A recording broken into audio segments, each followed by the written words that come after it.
Providing effective feedback to students is a skill that is not always simple, but that is essential to the student's professional development. Today, I would like to share a few tips on providing effective feedback in a clinical education setting.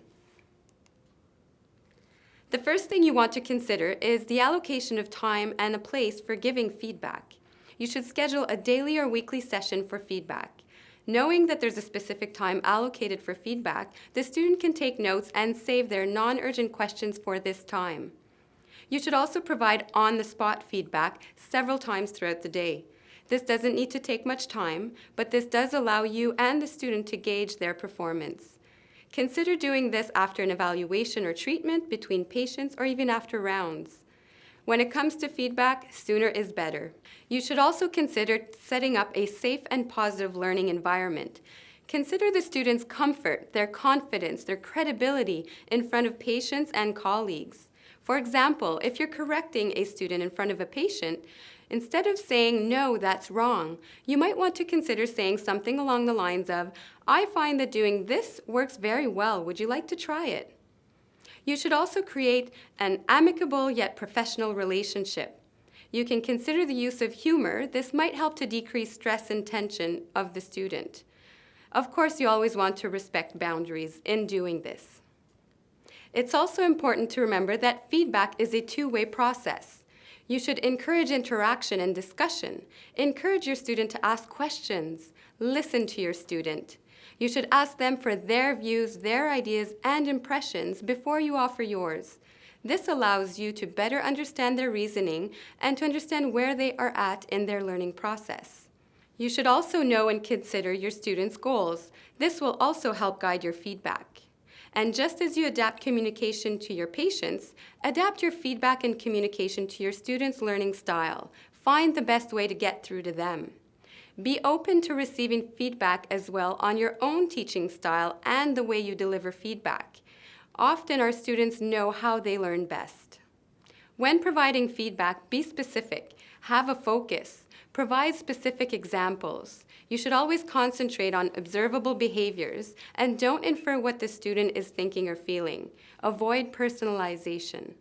You should describe the effect of the behavior. So for example, with Mr. R, you forgot to put the wheelchair brakes on. What could have been the consequences of this? Ask for and offer alternatives to the behavior being criticized. Always try to be concrete and not general. So for example, if you tell them that was good, what exactly about the behavior was good? Or if you tell them that this technique needs to be improved, how can they improve this technique? Avoid emotionally charged words. So for example, telling them that was terrible or what were you thinking? You need to be objective. This will allow the student to know exactly how to improve. You should also ensure that your feedback is balanced. We often tend to focus on the aspects that the student needs to improve upon. So we tell them to stop or do less of. But we should also try to give them feedback on other aspects. For example, you might tell them to do more of. They might want to increase the quantity or frequency of the activities that they're doing, perhaps by taking more clients or taking on more tasks. You can also provide them feedback on what they should consider for the next step. For example, what's the next level? Or perhaps they need to try something new. For example, if they're effective at taking a history and they're able to identify appropriate objective tests, the next step may be to actually perform the objective tests. And the next thing that we often forget to give them feedback on is what they're doing well at. The students are still developing their professional identities and they're sometimes uncertain about their skills. Important to give them feedback on the positive aspects of their skills and behavior. There are many barriers to giving effective feedback, and it is crucial that you're able to recognize them. Some examples of barriers are differences in learning and teaching styles. It's important to acknowledge these and try to align them. It's also important to recognize any interpretation differences. For example, if you ask the student to do something and they haven't done it, you may need to consider why and ask them questions about it. Also, variations in personality, culture, or values can have a play, or unclear expectations and objectives. Sometimes it's clear to us, but perhaps not to the student. Language is another very common barrier.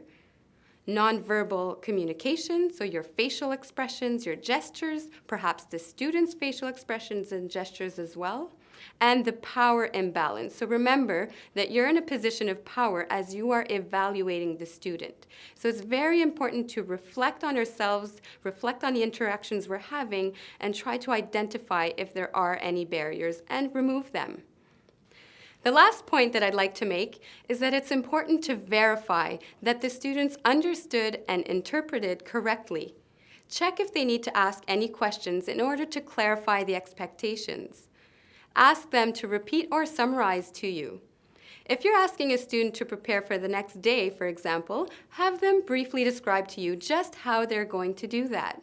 Students can sometimes hesitate to ask questions because they don't want their clinical educator to think that they don't know their material or to question their abilities.